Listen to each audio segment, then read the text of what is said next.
This past week, I asked all of you to send me any photography questions you had and that I would answer them in my upcoming YouTube video. And that's exactly what we're doing today. I didn't want to make this a super long video, so I chose questions I always get asked. That way I can give the best value to everyone. So let's get right into the first question. Hidden Toad on TikTok asked, bro, help me, how can I determine a fair rate for myself? I actually get asked this question quite often and I try to respond to most messages, but it's always hard to get to them all. So I am glad someone asked so I could just answer for everyone. Everyone has their own way of figuring out a rate that works for them, but I'll explain how I determine my rate. The first thing I did was go on Google and search for photographers in my area by simply searching portrait photographer in Toronto. Obviously, you want to swap out the city with yours and portrait with whatever type of photography you're shooting. If you're a wedding photographer and live in New York, then search wedding photographer in New York. Look through photographers' websites and don't be surprised if you can't find anything. Just keep looking because I found that most photographers won't list their rates and packages on their website, so just keep looking. This is a great place to start. However, it wasn't too long until someone asked for a custom shoot that I didn't have as a package. I was completely lost. I realized that I needed to determine a rate along with my packages. A number of factors go into determining a rate, but the one thing that stood out the most and the one that you should answer is simple.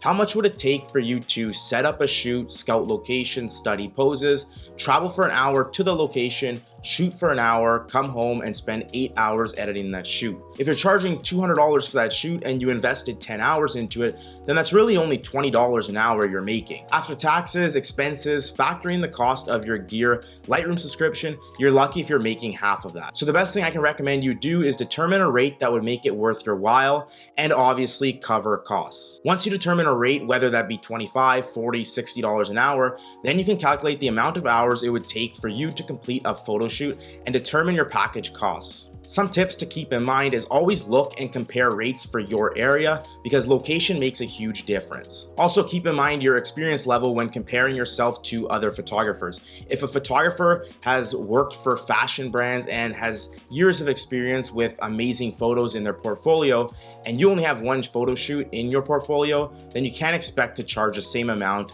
as them. I mean, you could, but don't expect that you'll get booked. With that being said, I hope that helps and let's move on. Ariana on Instagram asked any tips for models, self-photography tips. The biggest tip I have would be to study poses and continue practicing them. Like anything else, practicing makes perfect. A couple months ago, I worked with a professional model who has been modeling for 8 years, and I swear the entire 4-hour photo shoot, I didn't have to give any direction. She knew exactly what to do, and every time the flash went off, she switched poses. As a photographer, that was one of the best experiences. Before a shoot, I study different poses for a couple of hours, as well as keep poses saved for when I'm at the shoot. If you're modeling, don't solely rely on the photographer. At the end of the day, posing is part of the model's job just as much as it is the photographer's. Not to mention, when you have this dynamic duo where the photographer and model are both working together, it always makes for the best shoots and the best final photos. As for self-portraits, get in front of a big window so you have a lot of natural light, set up your camera or phone up on a tripod, use some props, switch up angles, and just have fun with it. So again, number one, study poses. Go on Pinterest and create a board with all your favorite posing pins, then reference it when you're heading to a shoot or taking self-portraits. Number two, one thing I find that a lot of new or inexperienced models do is constantly move while they pose because they don't think it looks good, and it sucks because there are times when they are in a perfect pose but move before we can capture it. So if you can, pose, hold, pose, hold. If you can hear the shutter or you see the lights flash, wait until the photo has been taken and then do your next pose. Number three, don't be so stiff. Try to relax and be confident while you're modeling. Believe me when I say if your confidence is not there, it will show in the photos. So I hope that helps. I hope I don't butcher anybody's usernames here, but Philippe Carmel asked, what camera would you recommend for a beginner and which was your first camera? It's hard to answer this question because I don't really believe in a beginner camera. It all depends on your budget. The cheapest I would suggest is around $600, and that's the Canon M50. I had this camera and I liked it a lot, but its capabilities were limiting. If you're looking for something on the cheaper end that is still comparable to these more expensive professional cameras, I would go with the Canon RP. It's one of the cheapest ways to get into the full-frame mirrorless ecosystem and only costs $999. If you spend a little more than that, then you can pick up the Canon EOS R like I have for about $1,800. It's crazy to think that this camera cost me over $3,000 Canadian when it first came out. Comparable to the EOS R, you can look into the Sony a7 III or even the Nikon Z6, which are all good cameras. If you want to spend even more than that, I would suggest either the Canon R5, R6, or the Sony a7 R4. If you are interested in these cameras, I will link them down below, and I'll also link a handy tool you can use to compare specs for all these cameras. However, my first camera was the Nikon D3200 and then the Canon 70D. From the Canon 70D, I went to the Canon M50 and now to the EOS R. My advice is if you have this passion for photography, then go in all at once. Buy the best camera from the start. You'll save a lot more money. This is not a popular opinion, but every photographer I know has upgraded their cameras 3, 4, 5 times, and they all say the same thing when they get to a camera that is considered a better camera. I wish I would have bought this from the start. So all I'm saying is if I knew I was gonna get here at some point, I would have skipped the steps in between, saved a ton of money, and bought the better camera from the very start. On the flip side, if you're not planning on doing photo shoots or photography professionally, then that's where I would suggest going with some of the cheaper options. I hope that helps, and again, I'll leave the links in the description down below for these cameras and the compare tool. Kemet Visuals asks, why is shooting in RAW better than JPEG? The reason why we shoot in RAW is to have more flexibility when it comes to editing. A RAW file stores a ton of information, allowing you to capture more detail and more dynamic range from your sensor. With all that extra information comes bigger file sizes. You can take the same photo, one in a JPEG and one in a RAW, and the JPEG might be 5 MB, whereas a RAW file may be 50 MB. All that extra information is what allows you to retain details in the shadows and highlights. It also stores more color information, giving you the ability to manipulate colors however you want. If you ever try editing a JPEG like you would a RAW file, you instantly feel limited to what you can do, but basically that's the reason why photographers shoot in RAW, so I hope that helps. One Take Jake TV asks, what are some hidden gem shooting locations around Toronto? I kind of shoot everywhere, and they may not be hidden gems, but these are definitely some of my favorite spots. First one being 200 Queens Quay West. It's a parking garage on the lake side of the Gardiner, and if you go up to the roof, which is the 6th floor, I believe, you can get a perfect unobstructed view of the CN Tower and Gardiner. This is a super common spot now because TikTok ruined it, but you can get some awesome shots up there. Second one being the TD Center area in the financial district. I just love the look of the dark black buildings. There's also a parking garage in Kensington Market, which is another great location for portraits. And lastly, the financial district and the St. Lawrence area. There are just so many cool buildings scattered in those areas that make for good portrait backgrounds. Again, these are pretty common spots, and that's because I don't really have any secret spots. I will literally shoot anywhere. With that being said, if you have any secret spots, let me know. Next question. My friend Alex Hartley asked, what is your favorite light for studio portraits?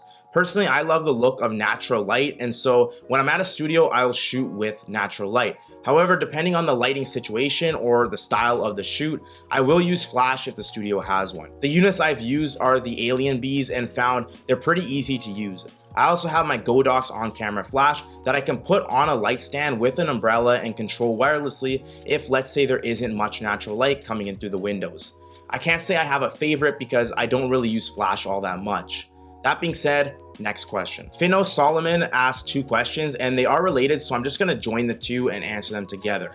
So they asked, I'm planning on getting a MacBook, but I'm not sure which one would be best, and whichever one I get, what apps or software should I get on it? This really depends on what you're going to be using it for. If you're going to be editing photos and videos, I would definitely go with the MacBook Pros. However, these new M1 chips are extremely powerful, so whether you get the Air, Pro, or Mac Mini, they're all going to perform extremely well. I just recently bought the M1 Mac Mini, and it was one of the best purchases I ever made. Well worth it and handles all my photo and video editing needs. If you want to watch my review on it, you can click up here. Apple recently released the new MacBook Pros with the new M1 Max and M1 Pro chips, which are even more powerful than the M1. But in my opinion, if you're editing photos, you don't really need a computer of that power. But if you are a videographer, then having that performance is everything you could ever want. With these new silicon chips, it really doesn't matter what computer you go with, they all perform exceptionally well. As for apps or software you should get, if you're editing photos, then I feel like Lightroom and Photoshop are a must.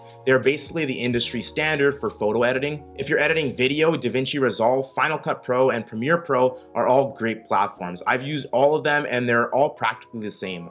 I recently switched to Final Cut because I feel like it's much simpler to use, which helps speed up my workflow than other programs. Also because I've been missing Final Cut ever since I switched to Windows, and being a Windows user for so long, you can't get Final Cut. So now that I have a Mac again, I couldn't wait to get it. So again, I would suggest going with either the Mac Mini or the MacBook Pros. If you want a future-proof and you want something more powerful than the M1 chips, go with the new MacBook Pros with the M1 Max and M1 Pro chips. Next question is by my friend Anthony, and he asked, what camera should I buy?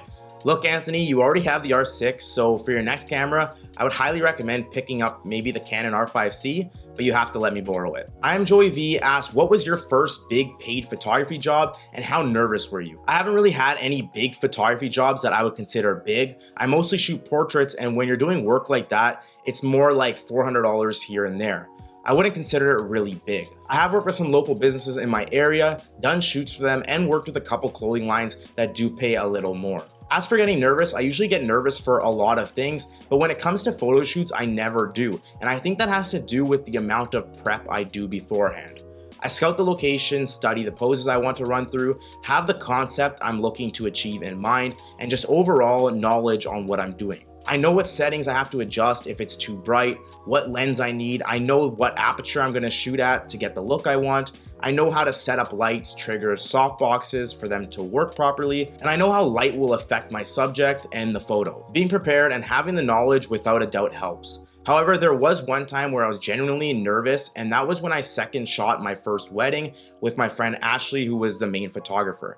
I had never shot weddings before, and I just knew they were different than shooting portraits. Being able to capture two people in a shot and having both of them in focus is different than portraits when you're focusing on just one person. What shots I should be getting, all of that was nerve-wracking, but I think the thing that made it even worse was the day plan.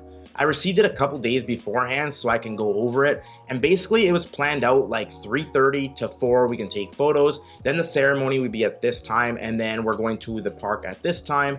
And it was just so many things happening in that short period of time, which was giving me anxiety. Then I walked in, met everyone, and everything just slowed down. There was a lot more time than I thought, and overall was super relaxing. It felt like I was in my natural habitat of shooting portraits. Great question, and let's move on to the next one. Andy FT6 asked, do you think it's worth it getting a 50mm f1.2? I've actually looked into this lens before and didn't buy it because of the price. I'm going to compare it to the f1.8 version because I think that's the best way to determine if it's worth it. Now, I don't know about other manufacturers, but for Canon, the price difference between the 50mm f1.2 and the f1.8 is $1,300 USD, not including tax. If you're looking into the RF version, you're looking at a difference of $2,000. That's quite a bit and almost enough to buy a new camera. As someone who mostly shoots portraits, having a wider aperture lens are important because that's how we're gonna get that blurry background we all love.